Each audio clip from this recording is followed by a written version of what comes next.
Daf Yomi, tractate Bava Metzia, page 71a, top of the page, with the words Bichdei Chayav. To teach that one may lend money with interest to a ger toshav only to the extent required to provide a livelihood to the lender, but not to do as a regular business. I'm not sure what the difference is between a livelihood and regular business. I mean, they're both making money, but whatever. Ravina said, here in the Mishnah we are dealing with Torah scholars for whom it is permitted to lend money to a Gentile with interest. Just a disclaimer, I'm just reading the Talmud. I'm not giving my own opinion. So please bear that in mind. Whom it is permitted to lend money to a Gentile with interest. The Gemara explains what is the reason the sages decree that one should not lend money to a Gentile with interest. The reason is that perhaps the Jew will learn from the Gentiles' actions. Continuous interactions with Gentiles for the sake of financial dealings may have a negative influence on a Jew. And since in this case the lender is a Torah scholar, he will not learn from the Gentiles' actions. Okay, again, this is not my opinion, this is just I'm reading the Talmud. There are those who teach that which Rav Huna said in connection with that which Rav Yosef taught. The verse states, if you lend money to any of my people, im kesef talve es ami es ha'ani imach. If you lend money to any of my people, even to the poor person who was with you. Exodus 22:24. The term my people teaches that if one of my people, in other words a Jew, and a Gentile both come to borrow money from you, my people take precedence. The poor person teaches that if a poor person and a rich person come to borrow money, the poor person takes precedence. And from the term who is with you is derived if your poor person, meaning one of your relatives and one of the poor of your city come to borrow money, your poor person takes precedence. If it is between one of the poor of your city and one of the poor of another city, the one of the poor of your city takes precedence. The master said above, if one of my people and a Gentile come to you for a loan, my people take precedence. The Gemara asks, isn't this obvious? Is there any reason to think that a Gentile would take precedence over a Jew? Rav Nachman said that Rav Huna said to me, it is necessary only to teach that even if the choice is to lend money to a Gentile with interest or to a Jew for free without interest, one must still give preference to the Jew and lend the money to him, even though this will entail a lack of profit. It is taught in a Braita, Rabbi Yossi says, come and see the blindness in the eyes of those who lend money with interest. If a person calls another a wicked person in public, the other becomes insulted, and he harasses him in all aspects of his life because he called him by this disgraceful name. But they who lend with interest bring witnesses and a scribe and a pen and ink and write a sign and sign a document that testifies so and so denies the existence of the God of Israel, as the very fact that he lent with interest in defiance of the Torah is tantamount to a denial of the existence of God. It is taught in a Braita, Rabbi Shimon ben Elazar says, concerning anyone who has money and lends it without interest, the verse says about him, he who has not given his money with interest and who has not taken a bribe against the innocent, he who does these shall never collapse. Psalms 15:5. From this statement, the opposite can also be inferred. You learn from this that concerning anyone who lends his money to others with interest, his property, his financial standing collapses.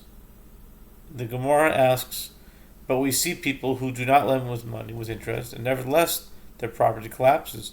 Rabbi Elazar says there is still a difference. Those who do not lend money with interest collapse, but then ultimately rise. But these who lend with interest collapse and do not rise again. Referring to the subject of honest people who collapse temporarily, it is said Um, why do you observe the treacherous and remain silent, while the wicked swallows the one who is more righteous than he? Lama tabit bogdim tacharish kabbalah rasha tzadik menu. Habakkuk 1:13. Rav Huna says about this verse, one who is more righteous than he swallows for the moment, but he does not swallow a completely righteous person at all. Okay?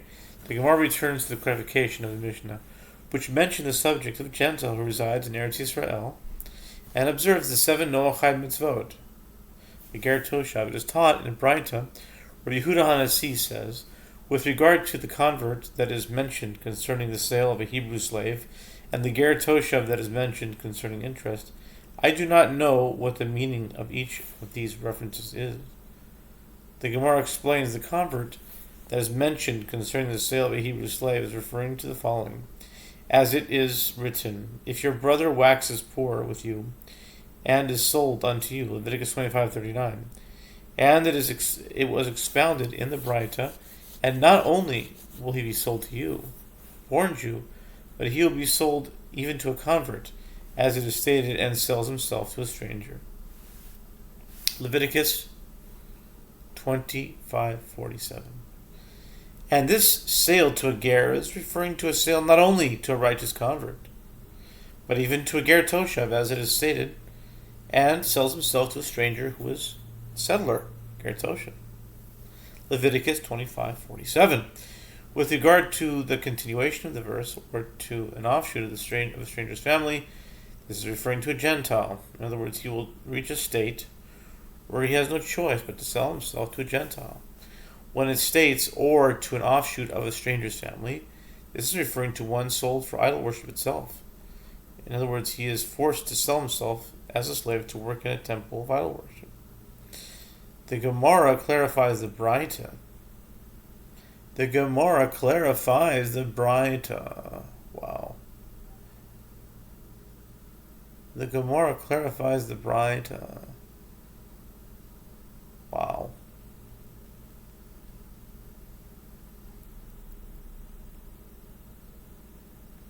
See, the Gemara clarifies the Braita. The master said, and not only will he be sold to you, a born Jew, but he will be sold even to a convert, as it is stated, and sells himself to a stranger. This is to say that a convert may acquire... Is this to say that a convert may acquire a Hebrew slave? The Gemara raises a contradiction from Braita. A convert cannot be acquired as a Hebrew slave, and a woman or a convert may not acquire a Hebrew slave. The Gemara explains the Braita. A convert cannot be acquired as a Hebrew slave, as we require the fulfillment of the verse, then he shall go out from you, he and his children with him, and he shall return to his own family. Leviticus 25:41. And a convert is not able to do this, since upon conversion, the convert severs his relationship with his Gentile family, and he therefore has no family. The Braita teaches, and a woman or a convert may not acquire a Hebrew slave. With regard to a woman, the reason is that is not proper conduct, since people may say that she is purchasing him to engage in sexual intercourse with him. With regard to a convert as well, it is learned on a tradition, only one who can be acquired as a Hebrew slave can acquire a Hebrew slave. And one who cannot be acquired as a Hebrew slave cannot acquire a Hebrew slave. Since a convert cannot be acquired as a Hebrew slave, he also cannot acquire one. Rabbi Yehuda HaNasi's question was that since it has been established that a convert may not acquire a Hebrew slave, why was he mentioned in the verse?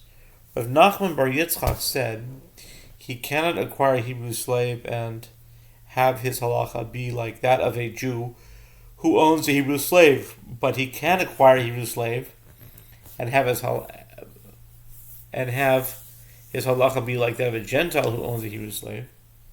Titania, as it was taught in Braita, a Hebrew slave who had his ear pierced by his own request in order to remain a slave after his 6-year period of servitude was over, and therefore is emancipated only during the Jubilee year, and also a Hebrew slave who was sold to a Gentile does not serve his master's son and does not serve his master's daughter after his master's death, but rather is emancipated. The same halacha would apply to a Hebrew slave sold as a convert, whose status in this respect is similar to that of a Gentile. The master said above, and a woman or a convert may not acquire a Hebrew slave. The Gemara suggests, let us say that this Braita is not in accordance with the opinion of Rabban Shimon ben Gamliel. As it is taught in a Braita, a woman may acquire maid servants, but may not acquire male slaves, in order to preserve standards of modesty. Rabbi Shimon ben Gamliel says, she may also acquire male slaves. The Gemara rejects this suggestion. Even if you say that this Braita is in accordance with the opinion of Rabban Shimon ben Gamliel, it is not difficult. Here, where it is prohibited, the ruling is stated with regard to Hebrew slave, and there, where Rabban Shimon ben Gamliel renders it permitted, the ruling is stated with regard to a Canaanite slave. The Gemara explains the difference.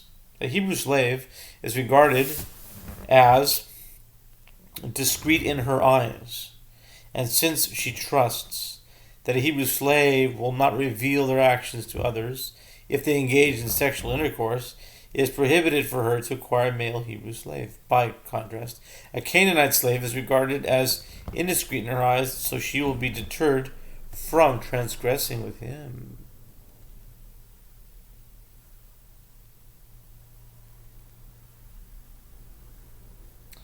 The Gemara asks, but this seems to contradict the Braita that Yehoshua teaches.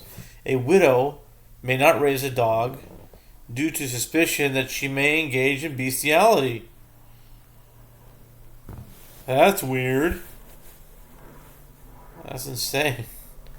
A woman may not raise a dog due to suspicion that she may engage in bestiality, and she may not allow a student of Torah to dwell as a lodger in her home. Granted, it makes sense that it is prohibited for her to have a student of Torah lodging in her home, for he is regarded as discreet in her eyes. But concerning a dog, since it would follow her around afterward if she would engage in bestiality with it, she is afraid to sin with it. Therefore, it should be permitted for her to raise it. The sages say in response, since it will also follow her around if she throws it a piece of meat, people will say it is following her due to the meat she threw it, and they will not suspect her of sinning. Consequently, she will not be deterred from transgressing. What? Okay, the Gemara discusses Rabbi Yehuda Hanasi's second difficulty. The Ger Toshav that was mentioned concerning interest, what is it? What was Rabbi Yehuda's difficulty, as it is written, and if your brother waxes poor, and if his means fail with you, then you shall strengthen him. As a stranger and a resident shall he live with you. You may not take interest or increase from him, but fear your God, and your brother shall live with you. Leviticus 25:35-36. This indicates that interest may not be taken from a ger toshav, and the Gemara raises a contradiction from the Mishnah. One may borrow money from them, in other words, from Gentiles, and lend money to them with interest. And similarly, one may borrow money from and lend money to a ger toshav with interest. Rav Nachman bar Yitzchak says, it is written, do not take from them. No, it is written, do not take from him. In the singular, and it means, do not take interest from a Jew. With regard to this verse, the sages taught, you may not take interest or increase from him, but you may become a guarantor for him for a transaction involving interest.